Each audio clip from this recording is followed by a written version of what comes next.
wouldn't it be great if you could just run around slaying people left and right without ever having to aim down sights? Well, newsflash, I'll let you in on a little secret. This is one of the tricks the sweaty boys are using against you. They've played the game for so long, they are very familiar with the center of their screen, and they use this to their advantage. While you're taking a moment to pull up your sights, correct your aim, then pull the trigger, they've already got you dead to rights because they don't need the ADS. They know that as long as they place you in the center of their screen, that's all they need to do to take aim.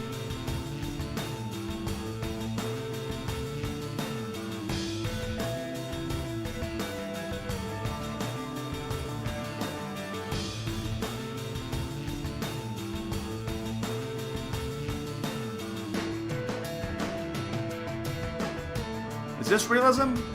I thought realism looked more like this.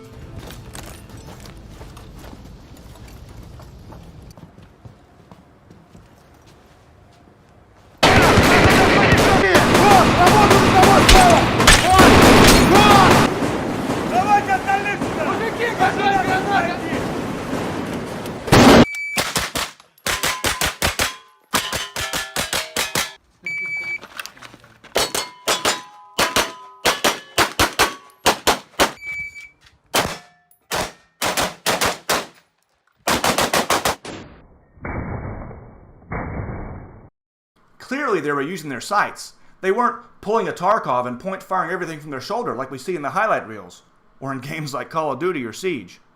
If we want AFT to offer a realistic depiction of combat, the non-ADS meta presently in the game has to be addressed. We've got to find a way to make it so that players cannot rely on center screen aiming beyond close contact ranges. But how? Let me show you. It's called free aim, and I'm confident BSG can come up with its own version, unique to Tarkov, that they can be proud of and take EFT's weapon handling to an 11 out of 10, and in turn, encourage more lifelike behavior in its players. Now, heads up, this may be technical, but stick with me. I'll walk you through the details. Okay, so let's take a look at the current system used in EFT. This is that center screen aiming zone I was talking about earlier. This is what I'm talking about. This is the central point on the screen that the weapon is always trying to aim toward. And as you can see, it has a certain amount of weapon sway added to it. And this is what I talk about in my part 3 of the forums. You may have seen this image before. This is what I'm talking about. This kind of infinity sign where the weapon just keeps looping back and forth, more or less, in this kind of a pattern.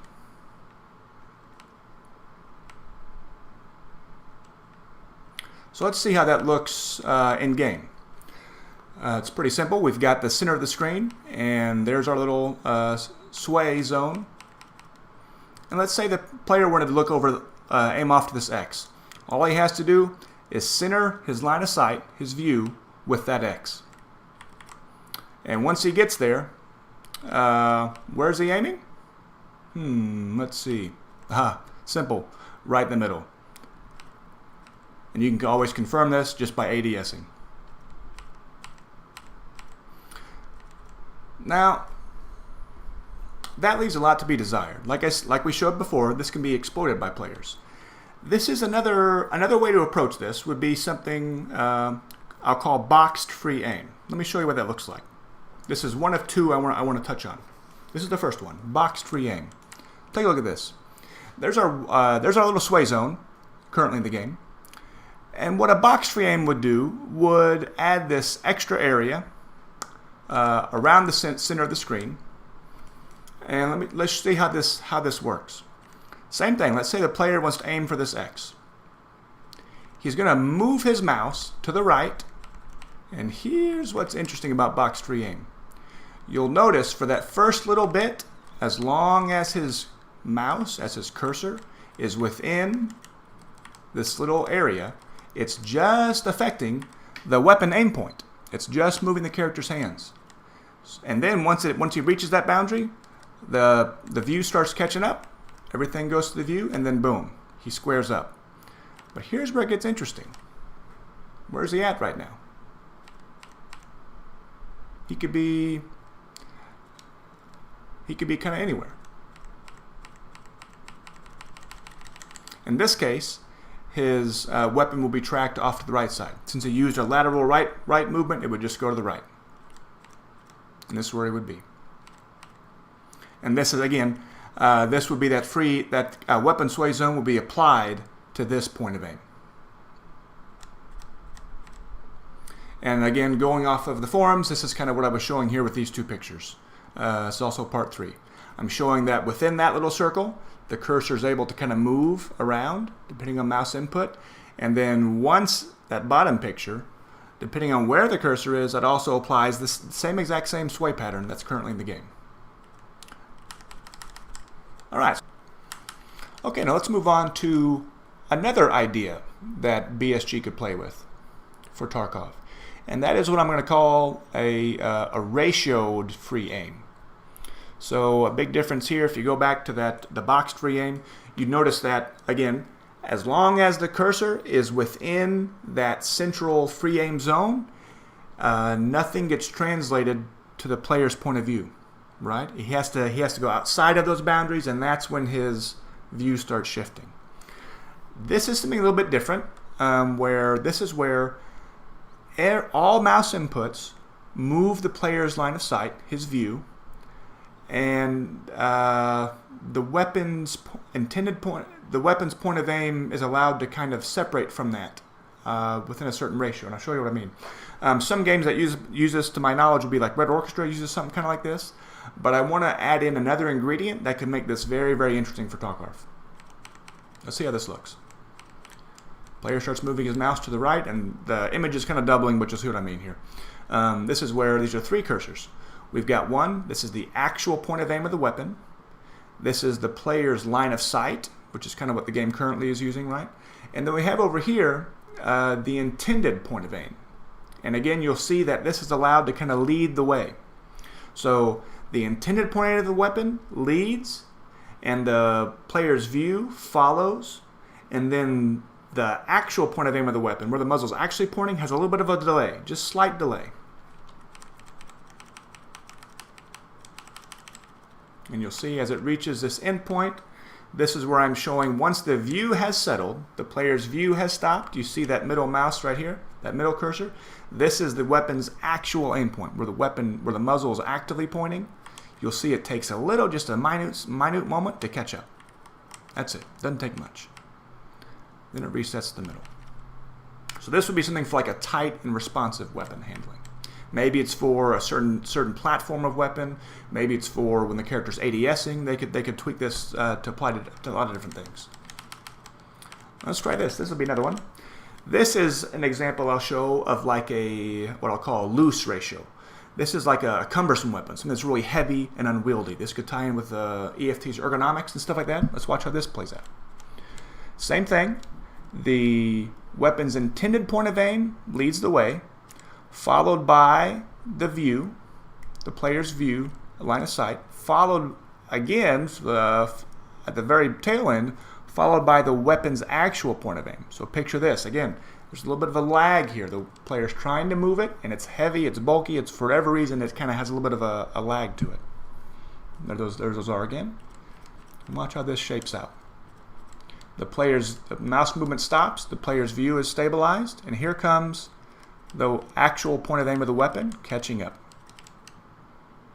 And this is again showing how, depending on what kind of ratios they want to use, this is what will determine the size of the free aim zone. This one's a little bit bigger than the one we showed before. Let's go back to the middle. Now that's how it looks in a static presentation. Okay, I want to show it again from how it might look in the game. And this will look a bit different because what we're going to see here is like in the previous ones we saw. This will show the actual point of aim of the player. The point of view of the player shifting. His line of sight shifting. So here we go. Let's see if this will make sense. Same thing. He wants to aim off to that X to the right. Here it goes. And here's what happens. You'll see that it's almost middle, almost middle, almost middle. There we go. Boom.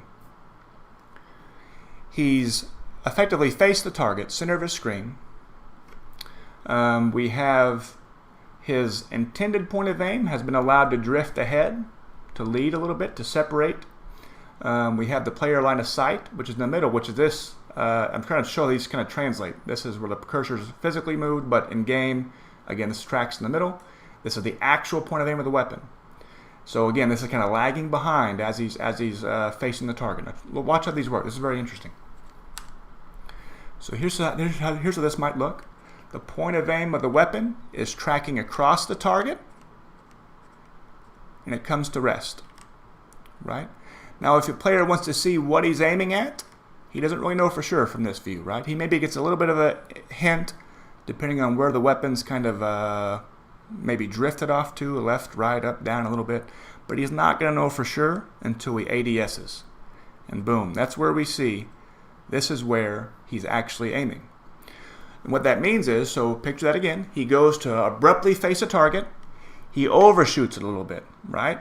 Which means if he wants to be aware of where his muzzle's pointing at all times, he needs to ADS.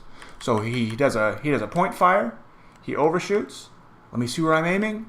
He takes his sights a little bit to the right.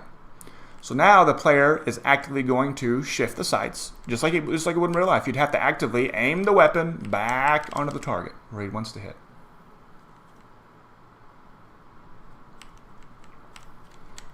Now here's some additional thoughts. This was mostly about mouse movements, right? But this could also apply, and this is something that Red Orchestra does really, really well. This could also apply to stance adjustments. So picture the player crouching, the player standing up, the player leaning left or right, Anything like that could also cause the weapon's point of aim to slightly drift off the center, which would mean the player would again have an incentive to reacquire his sights and just see where he's aiming. He has to keep track of his aim. He can't just sit there and just jiggle peek, and always know his gun's in the middle. Now he has to take a more active role in aiming his gun. This could also be tied to pain states in the game. So picture maybe a blacked out arm or a hurt arm or whatever. This could, BSG can make it to where this also affects the size of the free aim zone. Maybe if he has his arm blacked out, right? Maybe it increases the size of the free aim zone. Maybe it increases a little bit of the lag of the weapon, right? They could play with all these different things to try to, again, make it so that it's a little bit more cumbersome for the player to handle the firearm. And lastly, this is something I kind of touched on with those two examples. They could also have different free aim zone sizes and shapes depending on the weapon. They could play with that too. So a short and a snappy weapon that's easy to handle, very ergonomic, versus one that's kind of more unruly. They could help differentiate that literally in how the weapon feels, how it responds, and how it handles. If you want some nitty-gritty details, these will be posted in the part 5 also, but here we go. These are just some nitty-gritty details, right? Where I got my numbers from. So I measured myself. This is across from shoulder to shoulder. I'm about 2 feet, a little under 2 feet, which is about 0.609 meters, right? And then it just comes down to just basic trigonometry, right? We're going to say if we want the player to be accurate out to 25 meters, and let's say the width that we're looking at here is 0.609 meters, and it's just basic trig, right? You're going to see what the angle is, 1.39 degrees. And this is what I use to track out these images, right? And that's what I kind of translate onto here. So 25 meters is 1.39 degrees. For a 50 degree field of view, right? This is again, I could be wrong, but this is what my math looked at like this, where that's what I would that's what that comes out to, 1.39 degrees across that. It takes up that much screen space.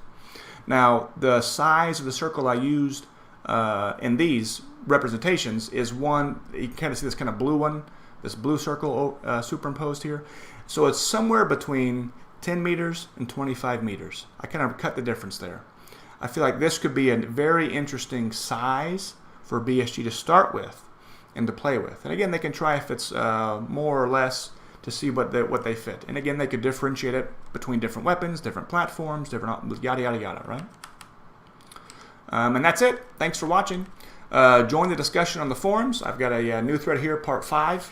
It's in the beta testing forum, general discussion, questions and suggestions. I hope to see you there. Have your input. Let me know what you think. Adios.